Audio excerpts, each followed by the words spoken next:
How to change font size on Facebook. Hey, everyone. Welcome back to the channel. Today, I'll answer a common question. Can you change the font size on Facebook?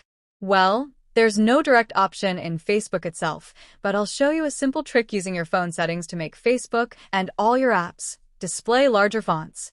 Let's get started. First, open the Settings app on your mobile phone. This method works on both Android and iOS, so don't worry about compatibility. Next, scroll down and tap on Display or Display and Brightness, depending on your device. Under the display settings, look for Font Size or simply Text Size. Tap on it. Now, use the slider to increase the font size to your liking. As you adjust it, you'll see a live preview. That's it. Go back to your Facebook app and you'll see everything, posts, comments, and menus, appear in larger text. This change applies to your entire phone, so all your apps will use bigger fonts. On iPhone, you can also enable larger text in Accessibility for more customization.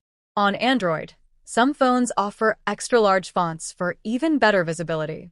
If you want everything to look bigger, try the Display Size option next to Font Size. And that's it. Now you know how to increase the font size on Facebook using your phone settings. If you found this tutorial helpful, make sure to like, subscribe, and hit the bell icon for more useful tech tips. Thanks for watching. See you in the next one.